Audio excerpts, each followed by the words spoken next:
Rahim.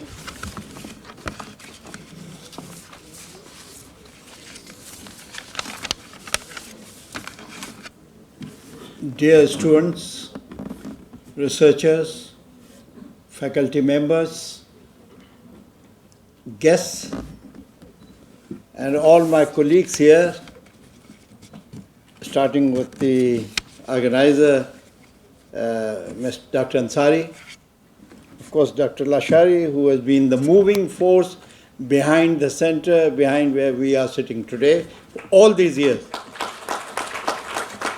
Khatak Saab, Kazal Baksh Saab, Dr. Maher, and Pamar Saab.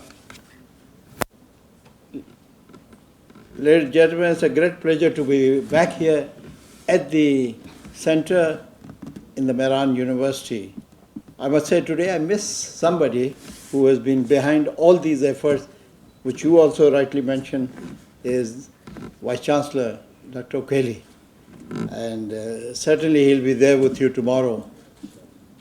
And I think today's conference is very important in the sense that it talks about two things.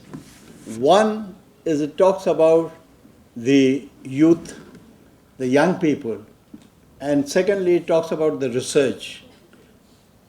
As you heard various speakers, honorable speakers, they pointed out to the importance, and I think this is the key. These two key words that I pick up is the youth and the research. This is behind any country's development, and for that matter, the sustainable development for any country. These two are very important factors. And the good thing is that both the things are present in this very hall. I want to really congratulate you, all the young researchers who are here and who has the opportunity to exchange. And my God, 130 papers being contributed. 130, did I read it right? Yeah. God, this is something, is a wealth of resource that is there. And I look forward to looking at the compiled book which will have these research papers. I think the fact that you have not only contributed and the fact that you are here already is augurs well for Pakistan, for the society. And not only that, but I also must say that this is the third, isn't it? Yeah. Third conference. So congratulations to the US-Pakistan Center for Excellence, but I think it's a Center for Advanced Studies in Water. I think you have distinguished yourself and you already in the last 5 years not only established excellent facilities in terms of the hardware and software and the manpower, but you have made a name for yourself in Pakistan. Because I've heard now in the various national forums that the name is there. So it's a reality now. So congratulations for that. To me, this topic and the fact that we are here on is an important, this event is a very important nation building event. Nations are built out of the researches. They're not built out of what we usually do, the slogans and the speeches in parliament. They are, yes, they are a necessary part of it. But really the strength of any nation, you see, look at the history of the world. How did the information technology came in? Look at the fourth revolution that we are going on after the Industrial Revolution, the information technology. But now we are talking about the artificial intelligence. The robots are taking over. This is how it is going on. Soon you'll find already the artificial intelligence is there with us in our pockets. It's in your hands, in your bags. This is how the life is. But the question is that are all of these things we are going to put to the right use? It all depends on all the people here, how it's going to be there. In fact, 217 million people, as this morning the count goes on, every second there's a population increase in every country. The count is 217 million as of this morning I saw. All the people of Pakistan, these 217, are yearning for fundamental rights like water, like sanitation, like food, like energy. These are the fundamental. People, generally when you say fundamental human rights, they think of political rights. That is one. But the most important for survival, as many of the speakers, distinguished speakers you heard, they said the survival, you need water and all of these things. So I think these are the fundamental rights for which the 217 million people are yearning for, because that is the only way socio-economic development will take place. And this is what we have been working on for the last 72 years. It's a long journey. But in the history of the nation, this is a period, you go through it. But not that we go in a learning curve and then we de-learn and then learn. I hope that this will change. This will change from now onwards. As we said, there's always a hope. But the research that you do is in what areas? Research could be in two areas. I believe it's not only the natural sciences, but in the social sciences also. These are the two very important things which they go together. If you do research only in the natural sciences, you will be devoid of the need for linking it with the humanity, linking with the people for which all these natural sciences are there. So I think it is, please remember that as scientists, as researchers, that you need to look at the not only natural science, but the social science part of the natural science. It has to be linked up. The science and the advancements are not without any reference to the people. So my expectation, I must lay down before you as what will be my expectations since we are starting this morning. One, that you are really blessed in the sense that you have this facility, that you have been put in an organized way, a forum where you are contributing. But in addition to that, you will be deliberating in the next 2 days. So my expectation will be in the next 2 days that you, not us, you will chart out in the next 2 days a pathway for a focused research for sustainable development of Pakistan to leapfrog in our development. Because we need to leapfrog. We have left behind in certain matters. We are, alhamdulillah, very well placed in a number of things. As they say, count your blessings, and there are many. But then, if you cannot be complacent, कि Allah Ta'ala ने सब कुछ दिया है, Allah का शुक्र है. But no, you have to continue with this drive. So I would say that is what I see. You tell us, don't ask us what is the pathway. You chart out and tell us. And who are you going to tell? And I was looking at the program. I was very, very pleased to see in the program number of things. But at the end of the 2 days, you have one person who's coming here, apart from Vice Chancellor, who's the host here, Barrister Murtaza Wahab, advisor to the Chief Minister for Environment, Climate Change and Coastal Development. So these are the policy makers for this province with a view of the Federation. And why I say, I only wish I was there tomorrow also, because he reminds me of the times when on the coastal way with his mother, who was a senator, Fawzia Wahab, who died very suddenly. I would say that was a failure.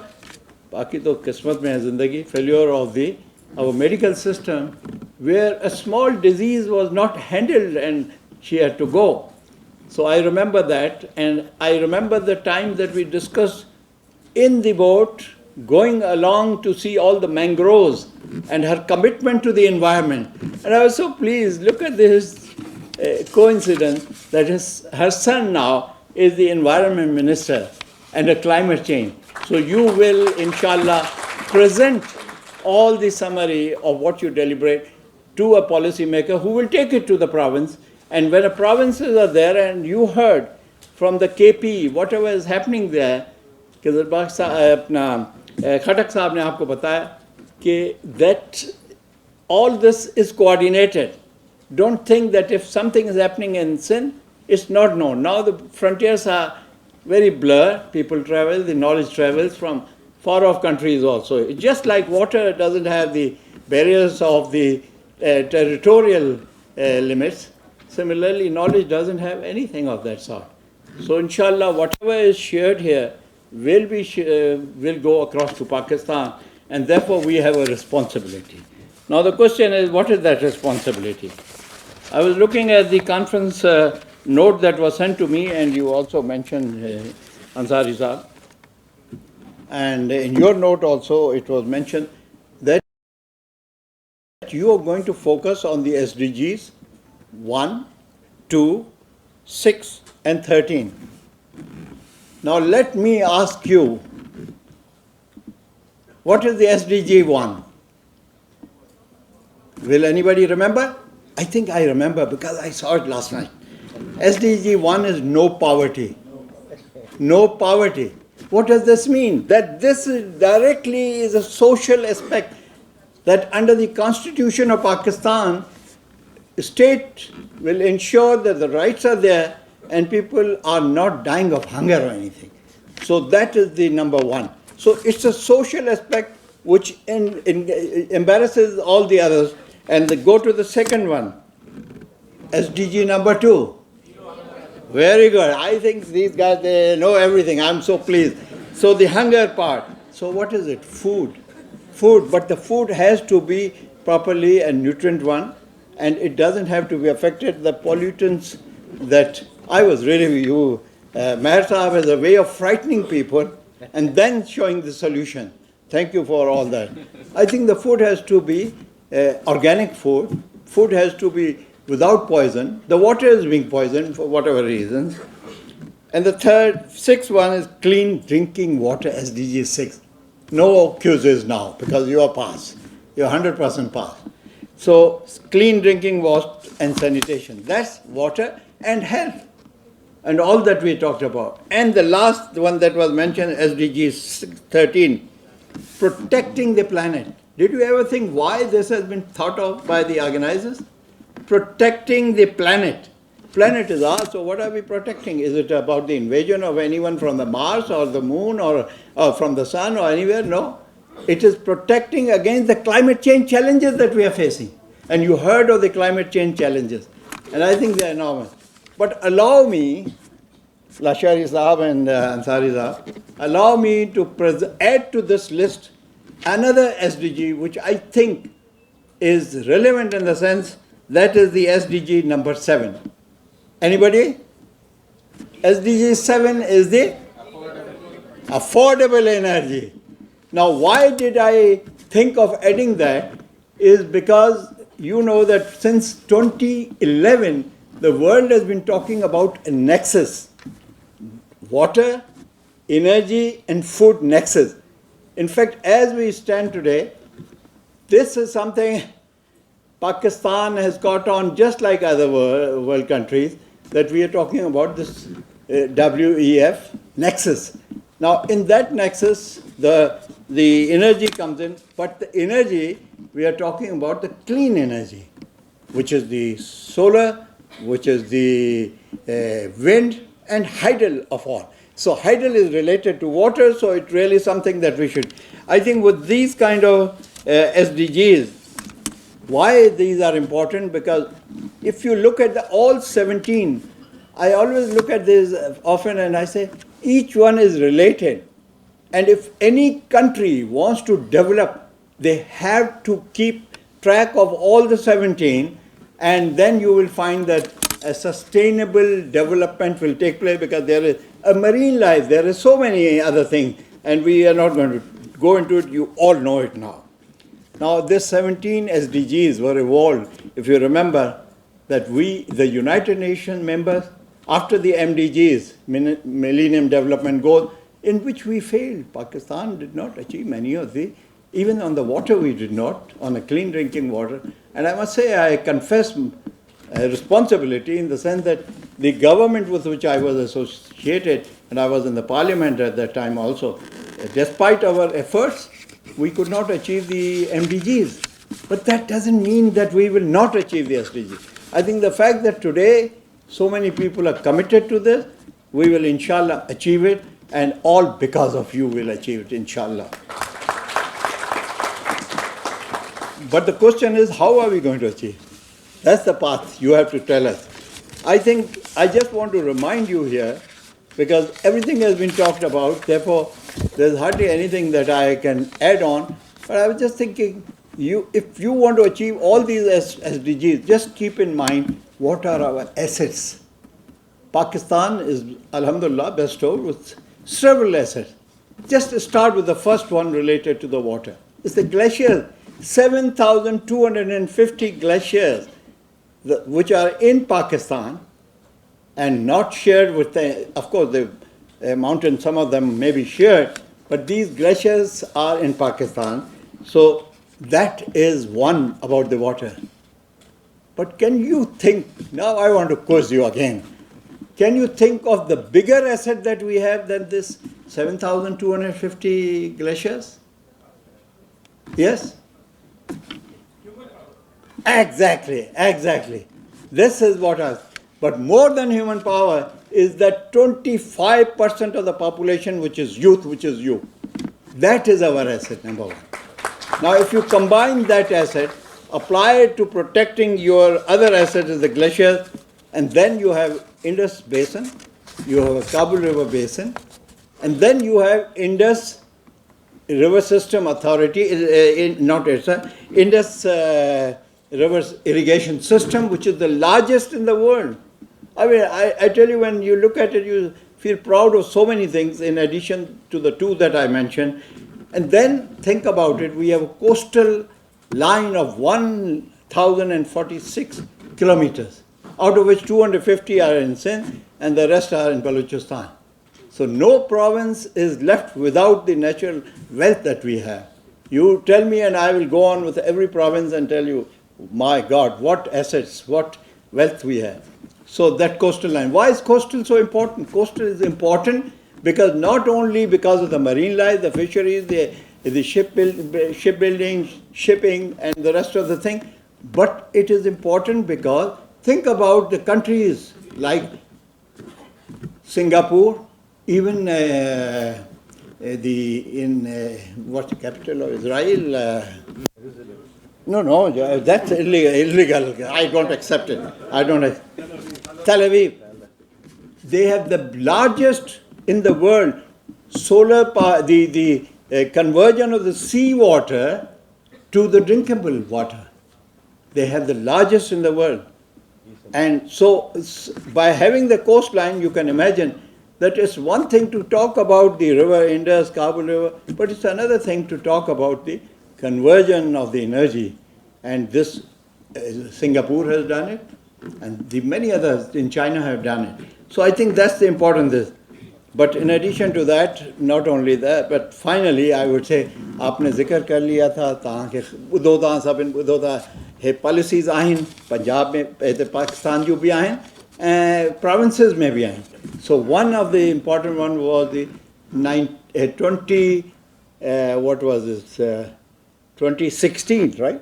National Water Policy.